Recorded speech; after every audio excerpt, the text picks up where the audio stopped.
Buenos días. Le pedí a Mario, estábamos reunidos con el equipo de Educación, Salud y Bienestar hace un momento.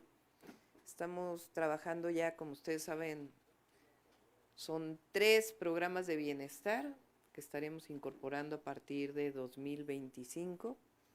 El programa de mujeres de 60 a 64 años, que vamos a iniciar el próximo año con 63 y 64.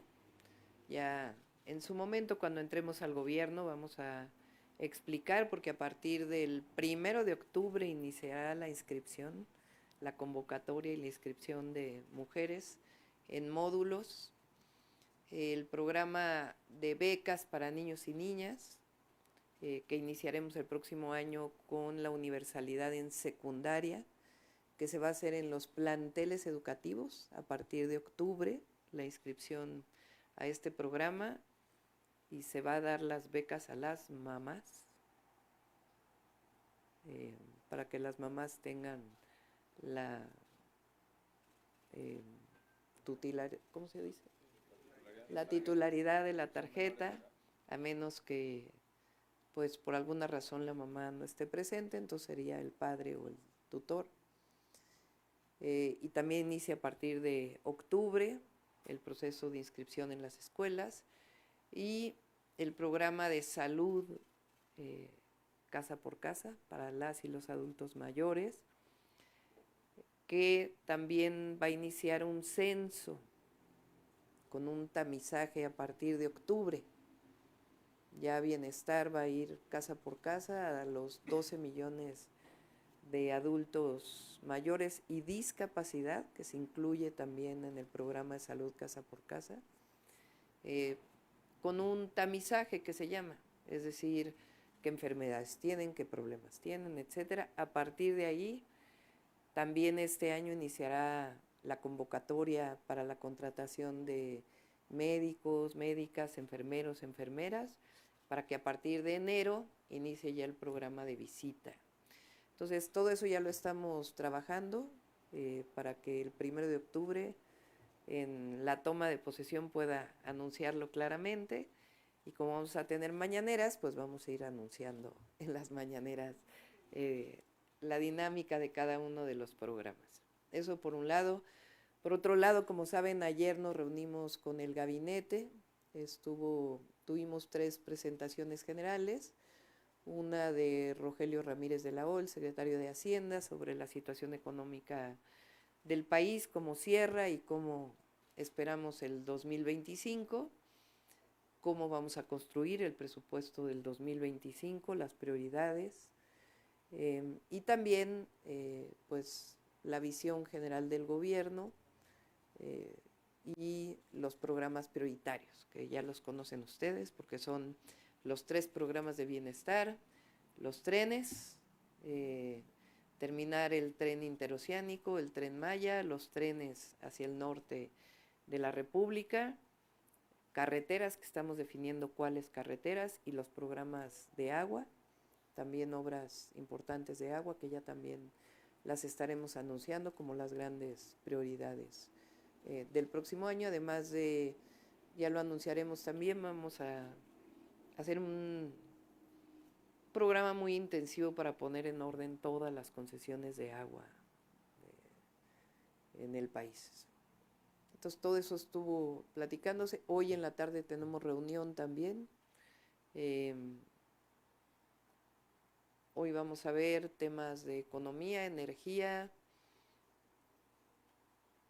¿y qué más?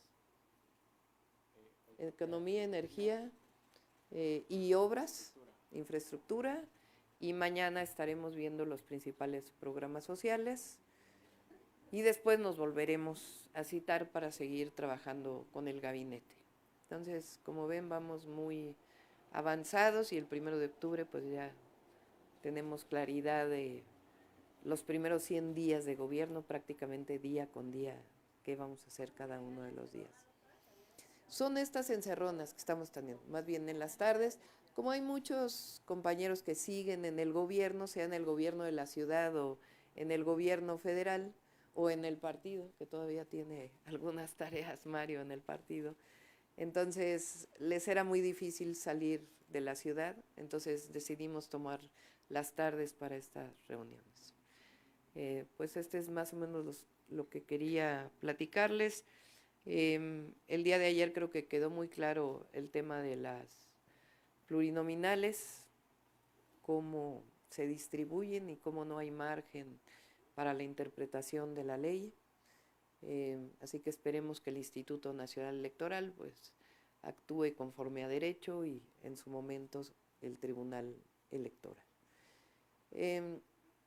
Dije que ya no iba a hablar nada de el partido porque ya no me corresponde como presidenta electa, pero aprovechando que está Mario Delgado aquí, que ya tiene las dos cachuchas, casi secretario de Educación y todavía presidente del partido, quiero aprovechar que están ustedes aquí para que pueda hablarles un poco de cuándo se está convocando el Congreso. Yo ya no hablaría de eso, pero que Mario pueda platicarles un poco de ese tema y después, si quieren, contestamos sus preguntas. Adelante, Mario. Ya te toca banquito también. Muchas gracias, Presidenta. Pues sí, efectivamente recibimos recomendaciones de la líder de nuestro movimiento, que es la presidenta electa Claudia Sheinbaum, que con ese liderazgo del movimiento la semana pasada en el Teatro Metropolitan nos dirigió unas recomendaciones que evidentemente nosotros hemos considerado en el partido. Y estamos ya en la ruta de la renovación. Será una renovación muy ordenada, que resulte con una dirigencia muy fuerte, muy organizada, muy apoyada por la militancia, porque lo mejor que podemos hacer, el mejor legado que podemos dejar la dirigencia que se va, es dejar una dirigencia todavía con más instrumentos, con más posibilidades para que siga creciendo nuestro partido y nuestro movimiento. Entonces, hemos estado trabajando el Comité Ejecutivo Nacional con el presidente del Consejo Nacional, el gobernador Durazo, para definir ya la convocatoria. Entonces, tenemos un borrador de convocatoria. Lo ideal en términos de tiempos es que el Consejo Nacional, que es la instancia a la que le corresponde, convoque a un gran Congreso Nacional el próximo 22 de septiembre, es decir, una semana antes de que inicie el siguiente gobierno, para que se elija la nueva dirigencia, que tendrá una vigencia hasta de 3 años, es decir, que termine en octubre del 2027, ya que pase el proceso electoral del 2027. Entonces, los consejeros nacionales y los congresistas tendrán una vigencia hasta el 2027. Esto nos da una gran oportunidad de organización, porque no tenemos, hay 2 procesos electorales entre el 2024 y el 2027, entonces nos da una gran posibilidad de organización. Entonces sería el Consejo que tendrá que reunirse cuando lo convoque el gobernador Durazo en la primera semana de septiembre. Ahí el Consejo aprobará la convocatoria, se publicará para que nuestros congresistas se vayan preparando y asistan el 22 de septiembre. También nos hizo una recomendación muy clara nuestra líder, Claudia Sheinbaum, de aprovechar y hacer una revisión de los documentos básicos. La verdad es que la realidad en nuestro país, la realidad política ha cambiado muy rápido, para bien, y no obstante que la última reforma de los estatutos y documentos básicos es de 2022, bueno, pues muchas cosas han ocurrido que es conveniente que estén reflejadas en esos documentos. Por lo tanto, vamos a convocar en ese Congreso Nacional a mesas de discusión, mesas de análisis con la militancia sobre reformas posibles a los estatutos y a los documentos básicos. Quiero recordarles que el Congreso Nacional es la máxima autoridad del partido, es quien debe tomar las principales decisiones, y estos congresistas tienen un origen democrático, porque recuerden que fuimos a elección de congresistas nacionales, pusimos urnas en las plazas públicas del país y con voto libre y secreto se eligieron a los 3,000 congresistas en todo el país en el 2022, a mediados del 2022, y llegamos al Congreso Nacional el 17 y 18 de septiembre de ese mismo año. Entonces tienen toda la legitimidad de representar a la militancia. Por eso estamos en la posibilidad de convocar a un Congreso Nacional y hacer esta renovación que nos ha pedido nuestra dirigente. Y la nueva dirigencia entraría en vigor a partir del 1 de octubre. Esa es la ruta que se está planteando. Obviamente tiene que haber una elección democrática dentro del Congreso Nacional, que los congresistas decidan libremente quién será la nueva dirigencia.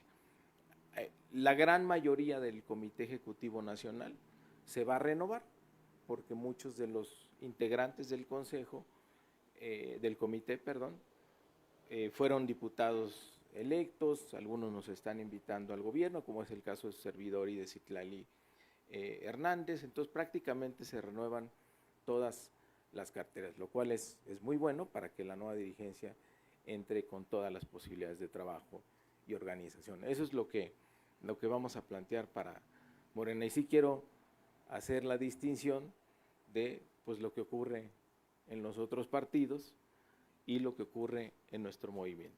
Vamos a salir todavía más unidos, más fortalecidos, para que sigamos apoyando el gobierno de la transformación.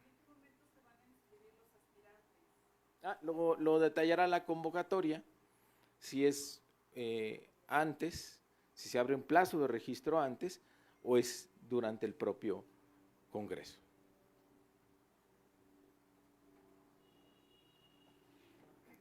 Listo. Camila Ayala. Buenas tardes. Consultar solamente una precisión de este último tema que mencionaba Mario Delgado, sobre el costo o el presupuesto para este congreso y los recursos, ¿cuál sería? Y si también va a prevalecer la equidad de género. No, la equidad de género es algo que es el primer partido que lo hizo, que lo promovió. De hecho, tenemos más legisladoras que legisladores, entonces eso no hay duda.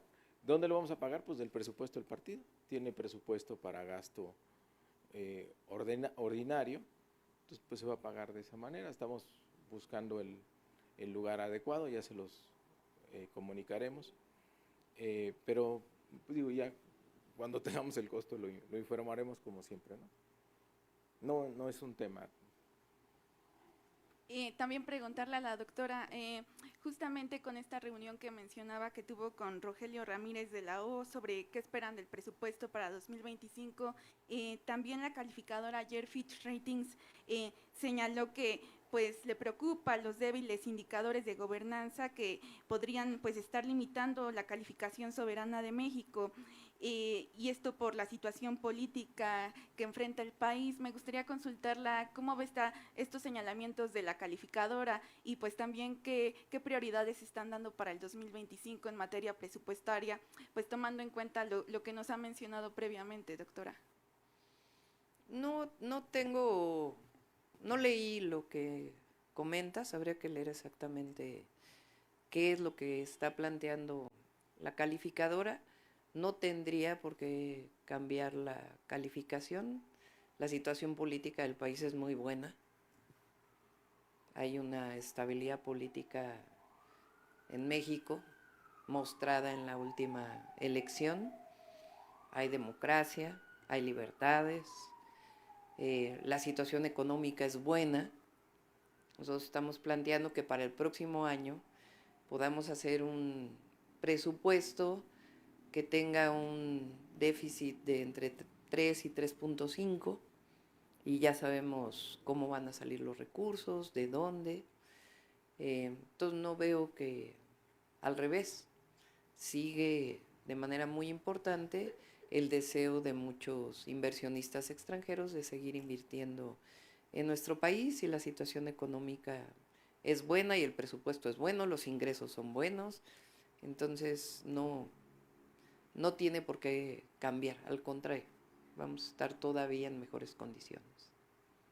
¿Habrá alguna dependencia federal o una secretaría que tenga pues una prioridad en materia presupuestaria? ¿Le darán algún mayor monto? Y también consultarle, ayer que presentó la nueva Secretaría de las Mujeres, ¿cuál sería el presupuesto que estarían estimando? Sí, vamos a ver en cada una de las áreas. El presupuesto se define a partir de las prioridades del gobierno, y las prioridades son los 3 programas, todos los programas sociales o programas de bienestar, que además van a ser derechos constitucionales, los 3 programas de bienestar nuevos, la atención a la salud, la educación, el programa de vivienda y el programa de infraestructura pública, trenes, carreteras, agua. Esas son las grandes prioridades para el 2025. Tienen que ver con mantener los programas de bienestar, con aumentar los derechos, con garantizar, y porque vamos, como ustedes saben, a crear más preparatorias y más universidades públicas, y salud, obviamente, el IMSS Bienestar, el IMSS, el ISSSTE. El IMSS tiene sus propios recursos porque recibe recursos federales, de la patronal o de los empleadores y de los propios trabajadores, y al mismo tiempo las obras de infraestructura que generen empleo. Miren, vamos a construir el próximo año al menos 100,000 viviendas nuevas.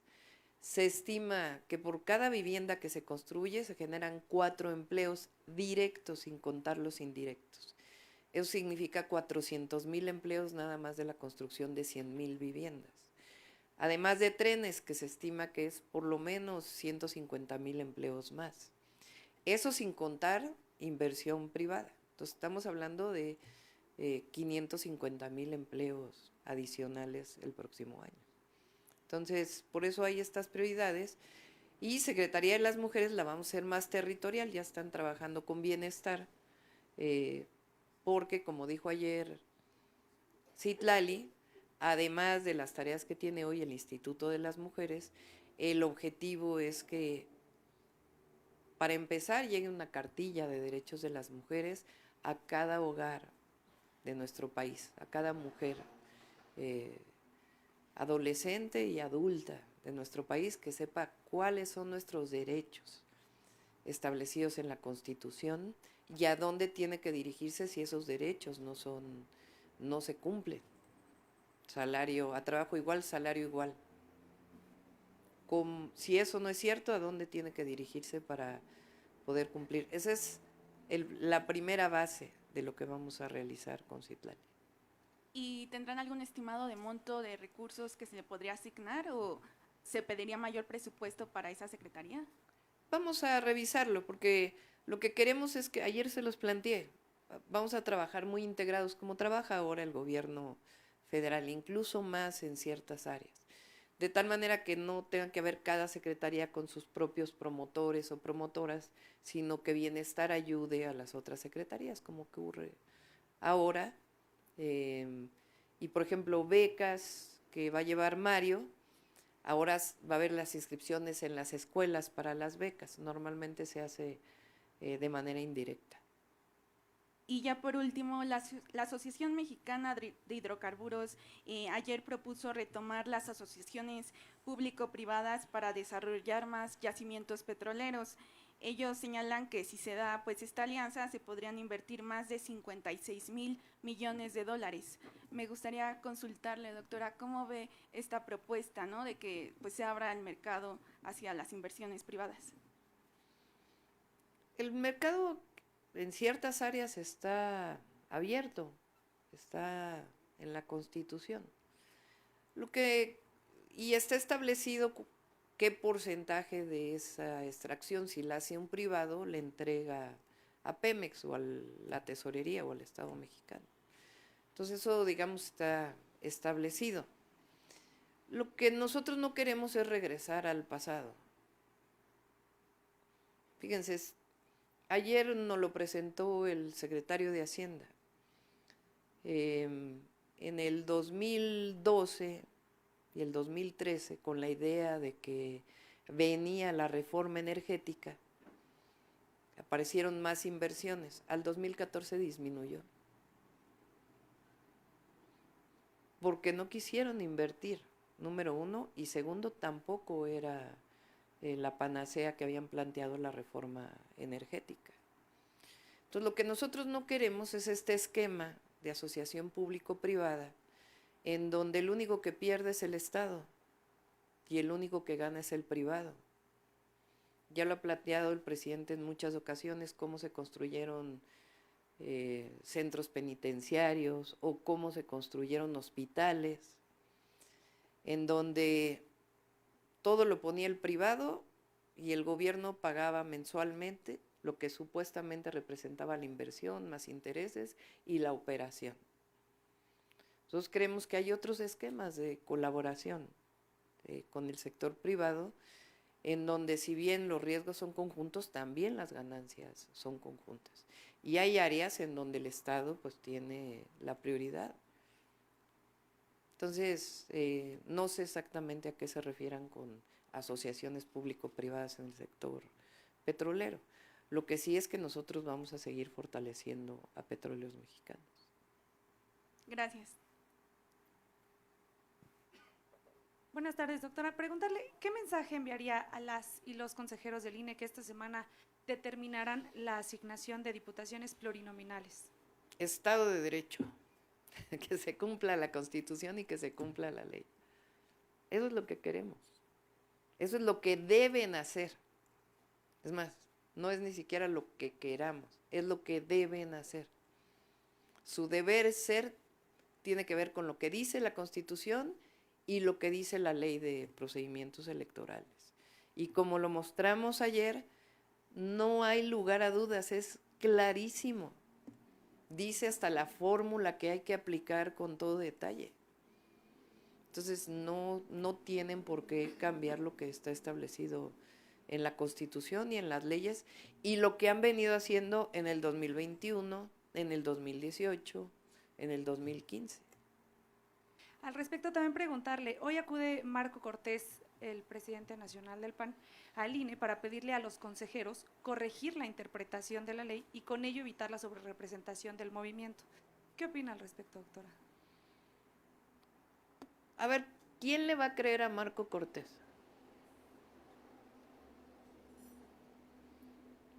En la elección, en el proceso electoral, decía que apoyaba los programas sociales. Terminó la elección y dijo, mentimos. Así lo dijo. Dijo, nosotros nunca estuvimos de acuerdo con los programas sociales, pero pues la verdad la regamos en decir que estábamos de acuerdo con los programas sociales. En el 2018 yo no veo que él haya dicho algo que tuviera que ver con la asignación de plurinominales, o en el 2021.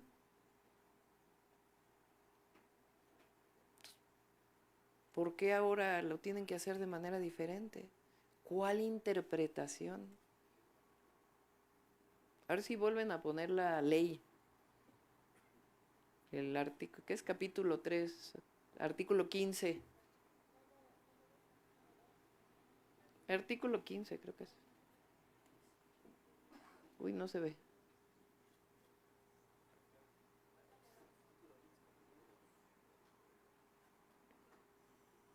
El 15 va a regresar.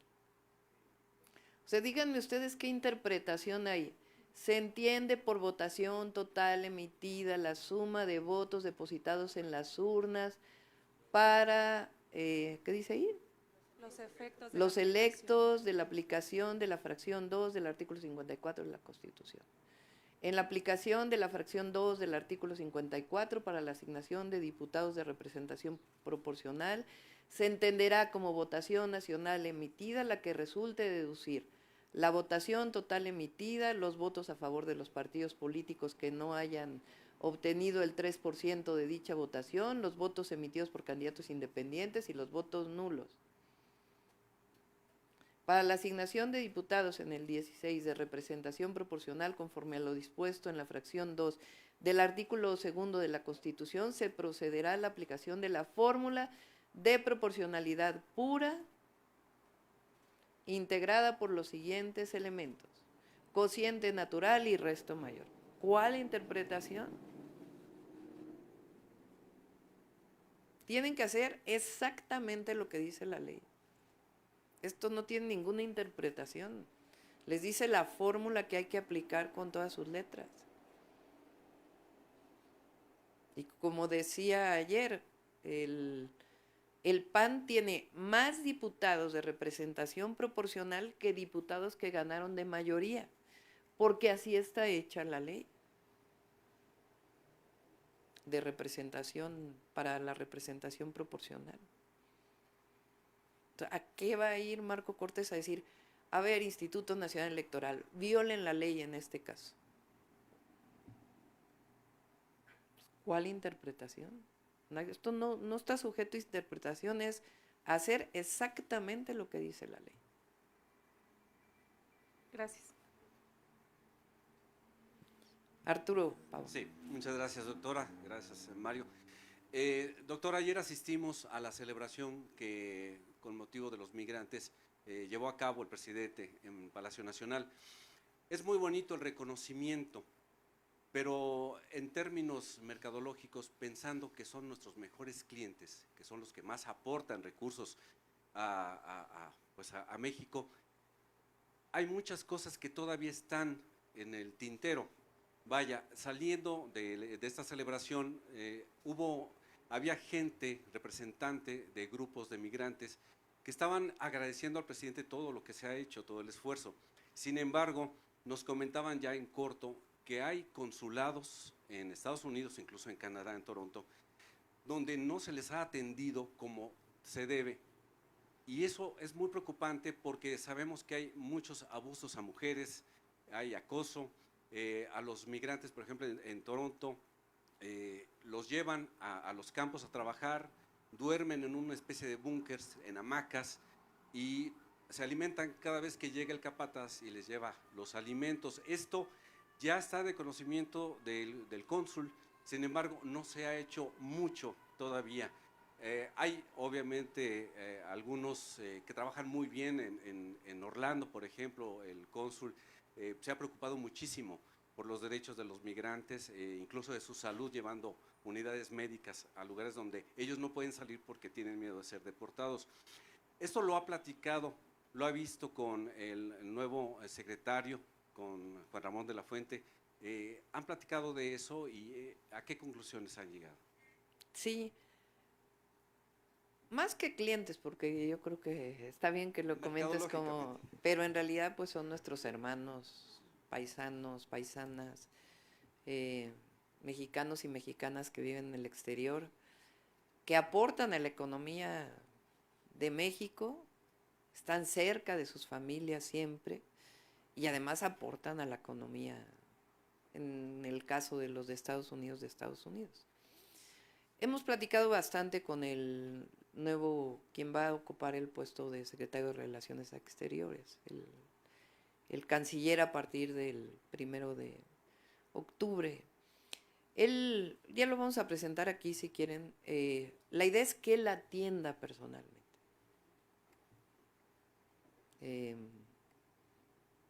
Les voy a dar una primicia, no está aquí, no sé, a ver si no se molesta conmigo. La persona que va a estar encargada del Instituto de Mexicanos en el Exterior es Tatiana Cloutier. Tatiana decidió quedarse, ella vive en Nuevo León, decidió quedarse ahí y ella me dijo a mí lo que me gustaría y lo hemos estado platicando, entonces ella nos va a ayudar mucho. Y la idea es que Juan Ramón de la Fuente, el canciller, atienda personalmente el tema de los consulados, particularmente Estados Unidos y Canadá. Nos va a ayudar mucho también esta agencia que estamos creando de transformación digital. Les voy a platicar. Muchas veces un migrante, una migrante, un hermano, hermana, ya, lo que quieren es su acta de nacimiento. O tienen necesidad, si lamentablemente alguien falleció, el acta de defunción. Y eso es parte de los estados. O sea, el registro civil está en los estados, no está en la federación.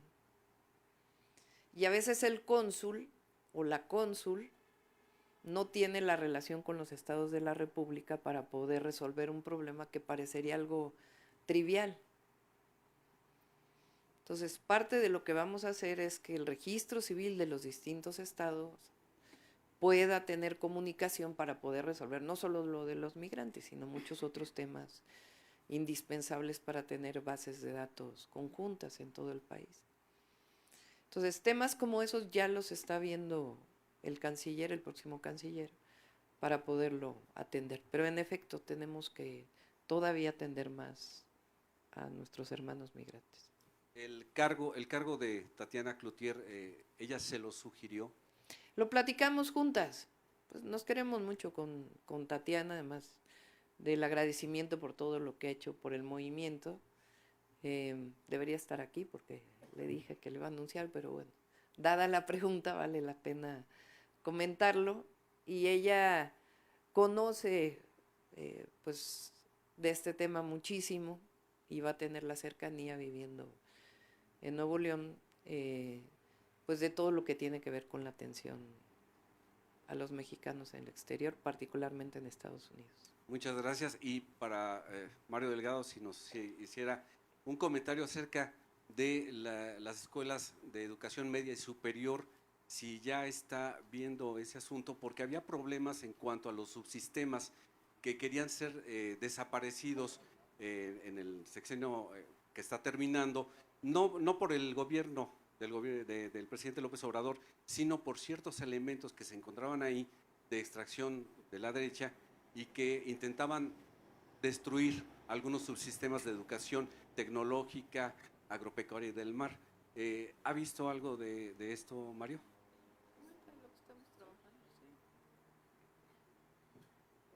Bueno, tenemos instrucciones de la presidenta electa de hacer una revisión profunda a media superior. Si casi siempre hablamos de básica o de superior, y se nos queda en media superior, es muy importante, porque en media superior es donde tenemos el mayor número de abandonos y deserción. Entonces la presidenta nos ha instruido a hacer una revisión de los distintos subsistemas. También ella hará anuncios importantes en el tema de infraestructura. Durante su campaña ella anunció 150 acciones en planteles de media superior para ampliar la matrícula, que ningún joven se quede sin la posibilidad de estudiar. Entonces nos ha instruido a hacer una revisión de estos subsistemas para ofrecerles a los jóvenes pues una educación importante, educación relevante para ellos, que los emocione, que los entusiasme estar en la escuela y que no sea una etapa donde pues se desilusionen y abandonen. Entonces ya en su momento nos haremos qué estamos haciendo. Muchas gracias, doctor. Aurora Castillejas. Cambiamos. Julia Bonilla, de La Razón. Buenas tardes, perdón. doctora. Preguntarle primero una precisión por lo que comentaba de estos preparativos para el programa de salud en casa. ¿Cuánto personal de médicos y enfermeras se está previendo que se va a tener que contratar para el próximo año? Esa sería la primera y ahorita le planto a las demás. No lo tengo, son cerca de 20,000, ¿verdad? Si mal no recuerdo, son alrededor de 20,000. Ok, gracias. Y ahora, retomando el tema del Poder Judicial, ya se está ya el paro en 28 estados al menos. Son paros parciales donde, bueno, pues los trabajadores deciden continuar adelante con los casos urgentes. ¿Cuál es su comentario al respecto? Dado que, pues, argumentan que no ven satisfechas, pues, sus demandas con el comunicado que habían lanzado el viernes, con la reforma que ya, bueno, con el anteproyecto que ya se prepara en la Cámara de Diputados.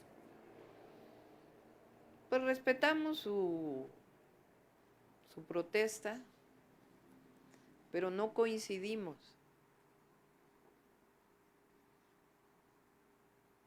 Está muy claro que se van a respetar todos los derechos laborales, todos.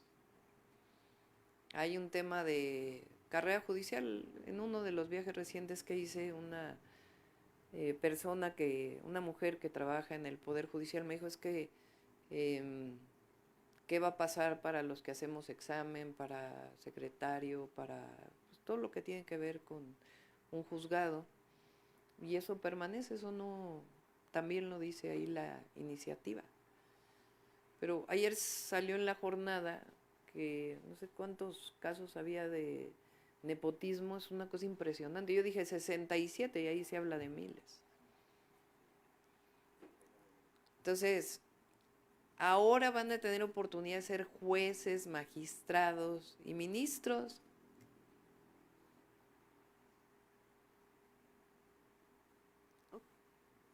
Cuando antes, pues en realidad era más dedazo que examen.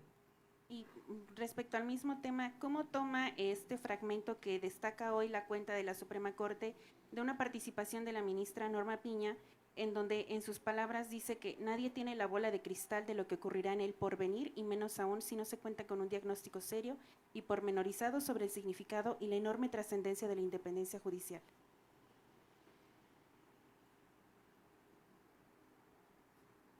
A ver. La independencia del Poder Judicial, así como el Ejecutivo, logró separar el poder político del poder económico. Uno de los objetivos de la reforma al Poder Judicial es que se logre separar en el Poder Judicial el poder económico del poder de los ministros, de los jueces. ¿Independencia de quién? En el momento que un juez sea electo por el pueblo, tiene más autonomía que la que tiene ahora. Porque ¿quién le va a poder decir, orientar a una decisión? Si es electo por el pueblo, tiene la fuerza de haber sido electo. O que hoy el Poder Judicial es extraordinario en nuestro país. Entonces no coincido con la presidenta de la Suprema Corte. Y también preguntarle, es algo que mencionó el presidente en la mañana, si usted se sumaría a esto de que pide que los 5 hombres más ricos del país se pronuncien al respecto. ¿Lo ve necesario también? Sí, lo escuché lo que dijo en la mañanera, dijo, no se escuden en el Consejo Coordinador Empresarial, sino que digan su opinión de manera individual. Yo creo que es un cambio muy profundo lo que representa la elección de jueces, magistrados y ministros en el país, y ministras, juezas, magistradas. Es un cambio muy profundo, pero se propuso en la campaña. O sea, no es algo que salió después de la campaña y se dijo, pues ahora esto es lo que vamos a hacer, sino que se propuso y la gente decidió votar por ello. Entonces sí es un cambio importante, pero el demócrata o la demócrata siempre piensa que la democracia ayuda al fortalecimiento de los sistemas. Evidentemente hay áreas del gobierno que requieren una verticalidad, como es un ejército, etcétera. Pero un poder, si ya hay democracia en el Ejecutivo y en el Legislativo, ¿por qué no puede haber democracia en el Poder Judicial? Entonces, lo que hay que pensar no es qué problema se va a generar, no, más bien, qué bien le va a hacer esto a México y cómo vamos a construir un Poder Judicial que le responda a la gente. Y otra pregunta ya relativa al IMSS Bienestar. Hace 2 meses el IMSS había marcado un A ver si ultimátum. tienen por ahí la encuesta que sacamos la primera, hace como 2 meses, a ver si la tienen, para recordarla. Del IMSS Bienestar. Hace 2 meses el IMSS marcó un ultimátum a los 8 gobiernos de oposición que pues estaba dando más bien una prórroga para de aquí a octubre seguir pagando los salarios del personal. Saber si ya tienen alguna proyección de qué va a pasar en los casos donde los gobiernos decidan no adherirse al esquema, en el entendido que creo que Coahuila y Durango ya se adhirieron al IMSS Bienestar. Todavía el no se resto. adhieren, hay pláticas con los gobernadores, ya pues en el momento que entre como presidenta constitucional, pues ya vamos a platicar con cada uno de los gobernadores y gobernadoras. Tiene que haber respeto a cada una de las decisiones de las entidades y en la medida que el IMSS Bienestar pues sea un mejor sistema que el sistema estatal, pues la propia gente lo va a pedir. Pero en la previsión de que estos estados decidan no adherirse, ¿estarían dejando como a la deriva ya que se encarguen totalmente de salarios y todo este tema los propios estados? ¿O? Ya lo vamos a ver a partir del 1 de octubre. Ok, gracias. ¿Quién sigue? Daniel Rosas. Gracias, doctora. Por acá, buenas tardes. Algunos temas. El primero de ellos, aprovechando lo que en la mañana se comentó sobre la política exterior humanista por parte de México, quiero preguntarle, por un lado, si hay algún plan para reforzar, entiendo que se le va a dar continuidad al proyecto, pero si hay algo que deba reforzarse desde su punto de vista, un poquito propuesto de lo que decía Arturo, y si además en este tema de política exterior le merece algún comentario el hecho de que el presidente argentino Javier Milei haya pues, decidido o cancelado su visita a México que tenía prevista. La primera es sobre qué, perdón. Sobre la política exterior humanista. Hoy presentó Alicia Bárcena en la conferencia mañanera un balance. Habló pues, de la buena representatividad que hay con Estados Unidos, de cómo se han hecho esfuerzos hacia el sur para el tema migratorio, por ejemplo, con Venezuela, para hacer un tránsito ordenado. Y bueno, al respecto, entiendo que se le dará continuidad, pero quiero saber si además hay algo, usted ha dicho, se le da continuidad, pero somos personas diferentes, gobernadores diferentes, si habrá algo que deberá reforzarse o cambiarse. Sí que ya dedicamos un día a hablar en particular sobre política exterior. Invito a Juan Ramón de la Fuente.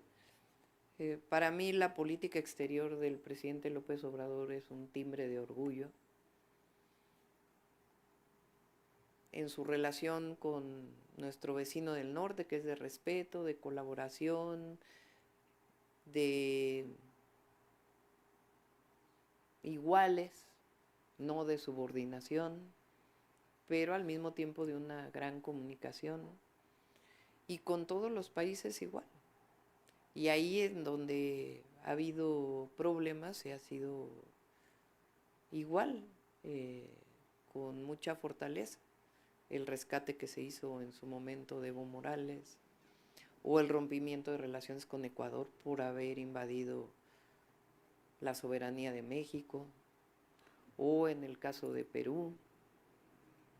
Entonces yo creo que se ha recuperado la esencia de la política exterior en México. Se pasó del Plan Mérida, que era de subordinación, al Acuerdo Bicentenario, que es muy distinto, con mesas de alto nivel que platican sobre los distintos temas, desde narcotráfico, fentanilo, hasta migración, hasta cuestiones de comercio. Entonces, eso es lo que nosotros vamos a seguir, y además está plasmado en la Constitución, afortunadamente y muy claramente, cuáles son los lineamientos de política exterior y la doctrina Estrada, que es un timbre de orgullo en general para nuestro país. Lo que pasa es que antes era, como decía el presidente, en la época cuando yo era joven, así decían yo en los mítines, fíjense, en el 71, creo, ¿en qué año vino Salvador Allende a México? Que lo trajo Echeverría.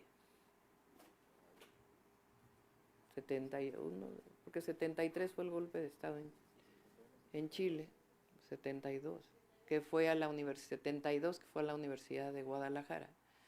Entonces, fíjense, acababa de pasar el 68 y la represión del 71. Y sin embargo viene Salvador Allende, que era un símbolo, a la Universidad de Guadalajara a hablarle a los jóvenes, que es aquella frase de joven que no, la contradicción entre ser joven, ¿cómo es la frase? Ser joven y no ser revolucionario es una contradicción hasta biológica. Pero entonces la política interior pues era de una represión tremenda.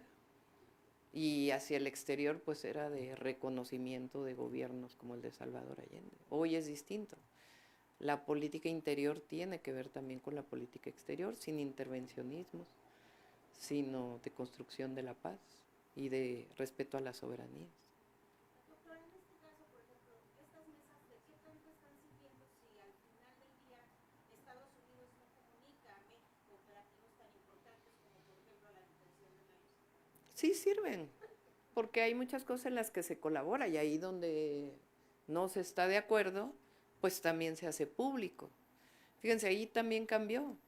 Antes todo era cerrado, oscuro, se simulaba, y ahora se ponen de acuerdo y al mismo tiempo se dicen, esto no estoy de acuerdo y quiero que me informes, y eso es muy sano. No, no, hay mucho respeto en muchos temas de Estados Unidos hacia México, y habrá otros en donde no se está de acuerdo y se pone sobre la mesa, y es también defensa de la soberanía y al mismo tiempo abrir aquellas cosas en las que no se está de acuerdo, y eso es muy sano para la relación. Doctora, sobre ese tema, ¿quiere que hagamos un paréntesis o Ahorita le lo ponemos, planteo- si quieres, Ok. termina y... Sí, rapidísimo. Sobre la reunión que tuvo con Rogelio Ramírez de la ONU, nos comentaba usted que le ofreció un balance en materia económica. Quiero preguntarle el balance finalmente cómo quedó y evidentemente qué previsiones tiene usted de la economía mexicana a partir de que usted inicie su gobierno, y no sé si le merecía algún comentario la cancelación que hizo Javier Milei de la visita a México. Pues es su decisión. Ahí sí, sin comentarios. En general, la situación económica del país es muy buena. Por supuesto que hay temas, pues somos una economía global, tenemos un mercado muy importante con Estados Unidos. Cuando hay asuntos internacionales, afectan a nuestro país. A diferencia de otros momentos, la economía mexicana está muy sólida por su mercado interno y por las inversiones también que están llegando. El aumento salarial ha sido muy importante, los programas del bienestar. Entonces, la disminución de la pobreza, la disminución de las desigualdades. Entonces, vemos un muy buen panorama para el 2025, pero queremos, hay que ver cómo cierra el déficit este año, que también sé que el presidente está tomando sus previsiones. Entonces, ni vamos a endeudar al país. Yo siempre dije, va a haber una relación razonable entre PIB y deuda y no vamos a endeudar irresponsablemente al país. Vamos a mantener las condiciones macroeconómicas, la autonomía del Banco de México y al mismo tiempo seguir fortaleciendo la economía de nuestro país. Finalmente, doctora, sobre, bueno, saber si tiene alguna respuesta a los colectivos de madres buscadoras que están en el Zócalo desde hace 2 días, que han solicitado reunirse con usted o un acercamiento con usted. Y a propósito de lo que va a hablar ahorita de la reforma judicial, de la sobrerepresentación, entiendo que el argumento de la oposición más bien es lo que usted comentaba el día de ayer, que ellos buscan que, ellos manejan todavía el tema de la coalición, y usted explicaba ayer que el PRI hizo una modificación a la ley para quitar la palabra coalición y que quedara solamente partidos. A lo mejor valdría la pena resaltar esa última parte con base en la ley, si lo tienen detectado. Que hagan exactamente lo que hicieron en el 21 y lo que hicieron en el 18. Si ya lo hicieron, ¿bajo qué argumento lo van a cambiar? Partido es partido, coalición es coalición. Y además uno vota ahora por partido. Antes, si se acuerdan, en el 2006 las coaliciones eran a través de convenios y venía el logotipo de la coalición. Ahora se vota por partido. Mario sabe más de esto. ¿Quieres comentar algo? Pues es lo que dice la presidenta, la ley está muy clara. O sea, no admite interpretaciones a contentillo o a partir de los resultados. Se tiene que respetar la voluntad del pueblo. No es una sorpresa lo que estamos viviendo. La doctora Sheinbaum hizo campaña pidiéndole al pueblo de México ser la primera presidenta en la historia de este país, pero además que le diera la mayoría en el Congreso para llevar a cabo una serie de reformas. Primero las 20 planteadas por el presidente, más la agenda que la doctora Sheinbaum está proponiendo. Y la gente votó por eso. Entonces, el pedir que se viole la Constitución porque a unos no les gusta, pues es algo impensable, ¿no? Sería vulnerar nuestra democracia. Y la otra es, ¿por qué le tienen miedo a la mayoría de Morena? Ya tuvimos la mayoría y ahí están las reformas que se hicieron, todas en favor de la gente. Los nuevos derechos sociales, el que la corrupción sea un delito grave. El presidente mandó una iniciativa para quitar la inmunidad al presidente y que pudiera ser juzgado. Se quitaron las pensiones a expresidentes y todas las reformas que le han caído muy bien a nuestro país, que hicieron las mayorías del PRI y del PAN. Pues entre otras cosas la reforma energética entreguista, el FOBAPROA, en fin, tantos reformas que fueron en contra del pueblo de México. Entonces, en las reformas que se están planteando, pues siempre van a ser en beneficio de la gente. No se puede violar la Constitución porque entonces entraríamos en la anarquía total, que es lo que les guste a los empresarios. Más faltó que dijeran, a ver, empresas como ¿cuántos diputados crees que deberíamos de tener? Aquí en una democracia el pueblo manda, y el pueblo fue muy claro, muy contundente en la votación del 2 de junio, y es lo que estamos pidiendo que se respete. La segunda creo que es de quién está de acuerdo en la reforma y que se elijan los... La que sigue. Ahí está. ¿Cómo cree usted que deben ser elegidos los ministros de la Suprema Corte? Por elección del pueblo de México, 68% de acuerdo a la encuesta de las Heras. 75% de acuerdo a ENCOL. Y la Comisión de Encuestas de Morena, 75%. Por la Cámara de Senadores, 25%, 21% y 18%. Y esto fue hace 2 meses.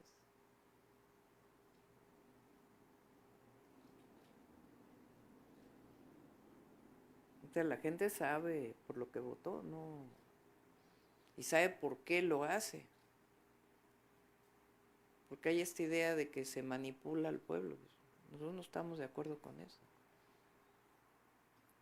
Yo me acuerdo en los mítines, quien me acompañó me preguntaba, ¿cómo es el Poder Judicial? Y antes de que acabara, ya venía la respuesta. ¿Hay corrupción? No hay corrupción. Y la gente contestaba. Pero eso es la cotidianidad de lo que vive el pueblo de México.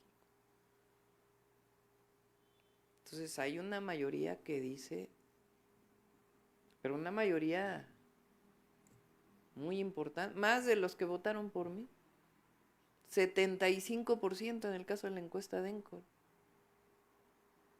Por nosotros votó el casi 60%. No, porque es representativo. O sea, una encuesta de 1,200 personas a nivel nacional lo que te dice es lo que piensa todos los mayores de 17 años, o sea, los de 18 años y más. Es representativo.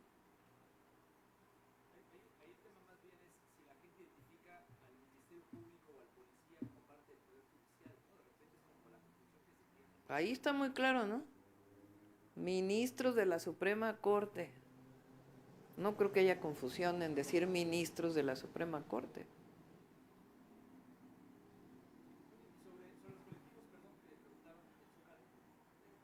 Ya nos tocará atenderlos ya cuando entremos al gobierno.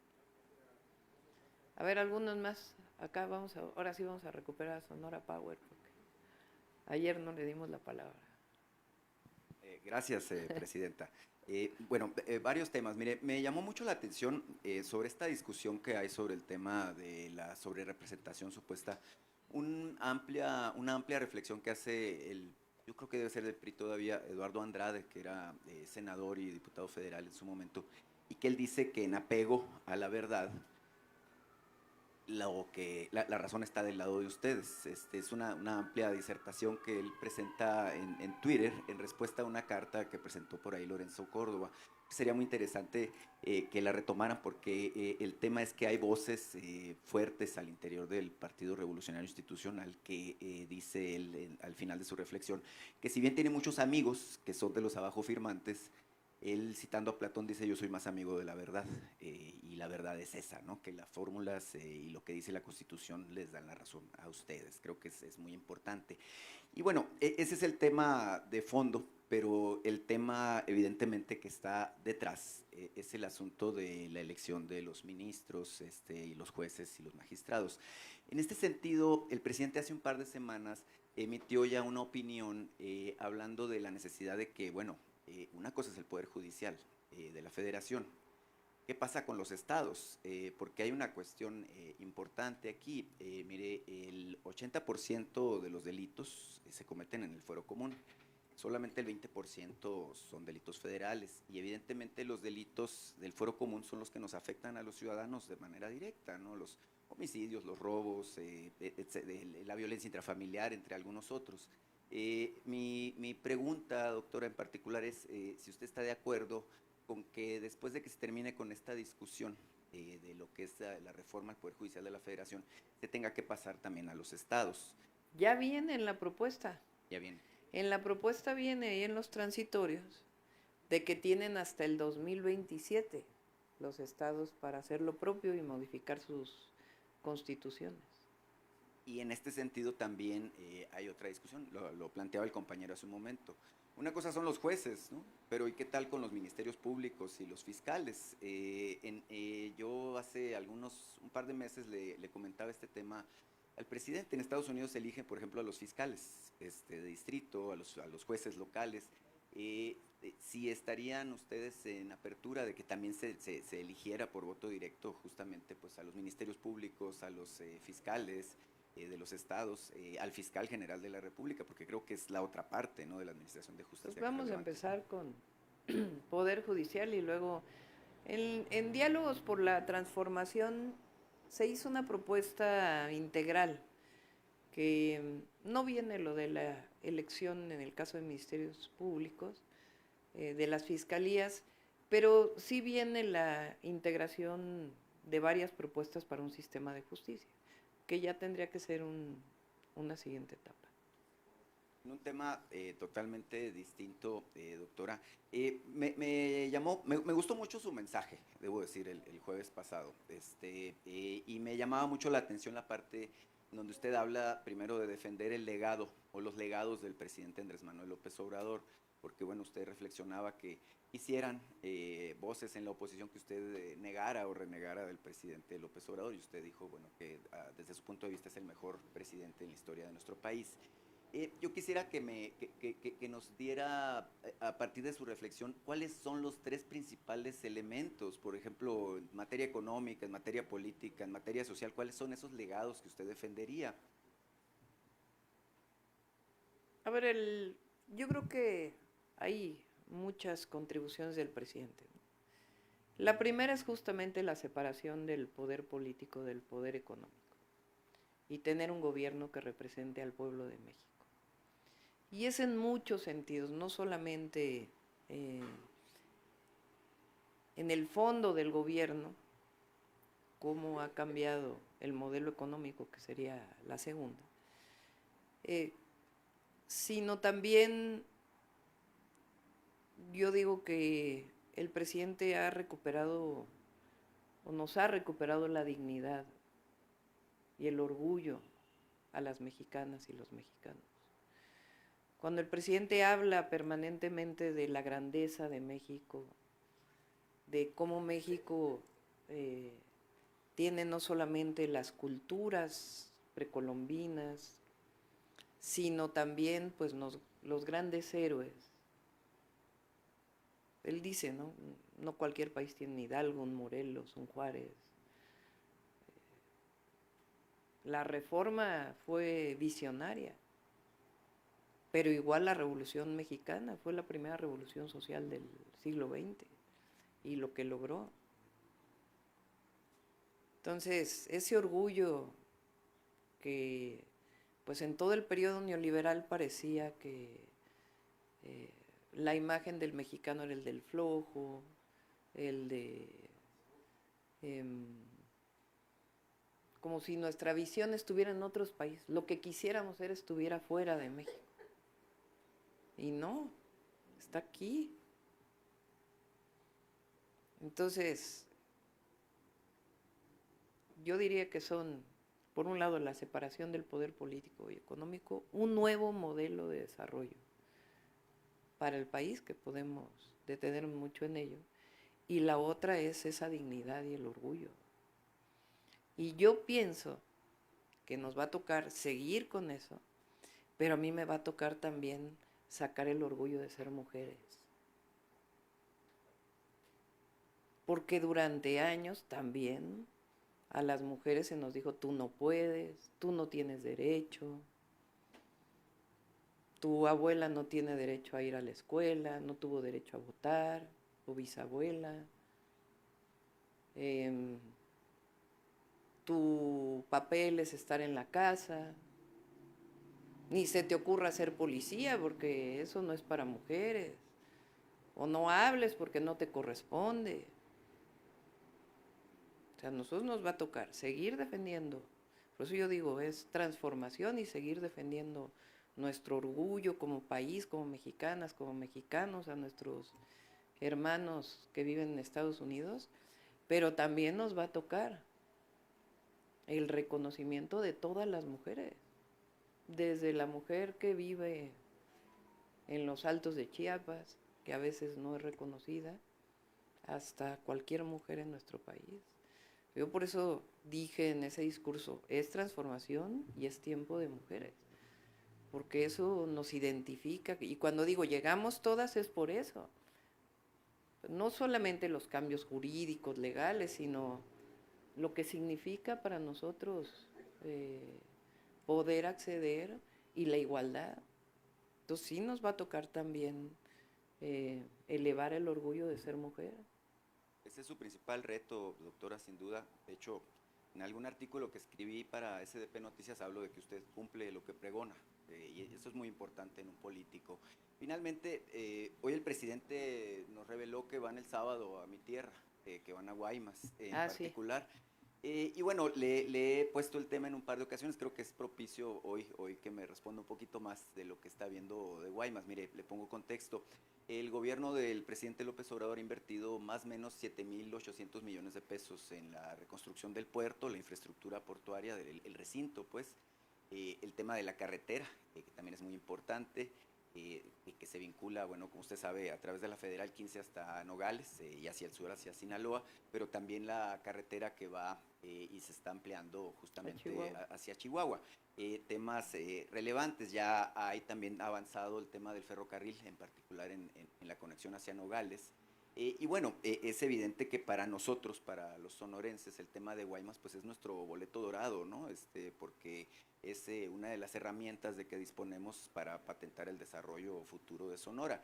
No hace mucho, creo que hace 15 días hablábamos aquí de que somos la tierra del futuro, ¿no? Y así nos queremos nosotros quedar, bueno, y también ser la tierra del presente. Y en ese sentido, pues se necesita de una apuesta importante, ¿no? De parte de una administración como la que usted va a encabezar. Al presidente le quedan 6 semanas, usted entra en escena muy pronto, y pues obviamente que la vamos a recibir con mucho entusiasmo, por supuesto, en Guaymas, y naturalmente que usted dijo que su corazón está en Sinaloa, pero pues también lo queremos por allá en el noroeste. Pero son ¿no? vecinos. Ajá, exactamente. Entonces, si nos puede comentar y enviarnos un mensaje a los sonorenses ahora que nos visita ya como presidenta electa. Sí, estamos trabajando en varios proyectos con el gobernador Durazo. El Plan Sonora tiene mucho potencial y lo que tenemos que desarrollar pues es la infraestructura. En Estados Unidos es justamente la zona en donde se están desarrollando los semiconductores. Entonces, Sonora tiene un potencial muy grande para tener este vínculo en la integración económica que existe con Estados Unidos. Pero nuestro objetivo es el desarrollo tecnológico propio también, no solamente la maquila. Entonces, ya en su momento lo vamos a platicar, vamos a ampliar la planta de Puerto Peñasco, ya tenemos una parte de eso, de hecho ahorita tengo una reunión del tema de energía, y la terminación de la carretera hacia Chihuahua, ese inicia el próximo año, y ya vamos a platicar de lo que significa el Plan Sonora. Sí, ya los dejo porque ya se hizo tarde. Gracias a todos y a todas.